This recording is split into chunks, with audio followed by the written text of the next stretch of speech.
السلام علیکم ورحمۃ اللہ وبرکاتہ۔ کیا آپ جانتے ہیں حدیث اور سنہ کے درمیان فرق؟ حدیث کہتے ہیں آپ علیہ الصلوۃ والسلام کی ہر اس بات کو جو آپ علیہ الصلوۃ والسلام نے ارشاد فرمائی، جیسا کہ آپ علیہ الصلوۃ والسلام نے فرمایا بڑوں کے لیے کہ چھوٹوں سے شفقت کریں، اور چھوٹوں کے لیے فرمایا کہ بڑوں کا ادب کریں۔ تو یہ آپ علیہ الصلوۃ والسلام کی بتائی ہوئی بات حدیث کہلاتی ہیں۔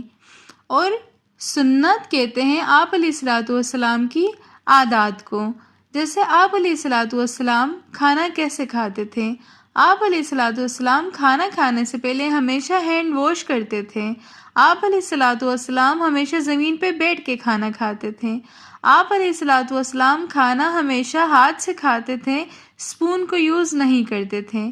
تو آپ علیہ الصلوۃ والسلام کی ہر ایک اس عادت کو سنت کہتے ہیں جو آپ علیہ الصلوۃ والسلام ہمیشہ کرتے رہیں۔ اگر آپ کو حدیث اور سنت کے درمیان فرق سمجھ آیا ہو تو ہماری ویڈیو کو لائک، کمنٹ، شیئر اور سبسکرائب ضرور کیجیے گا۔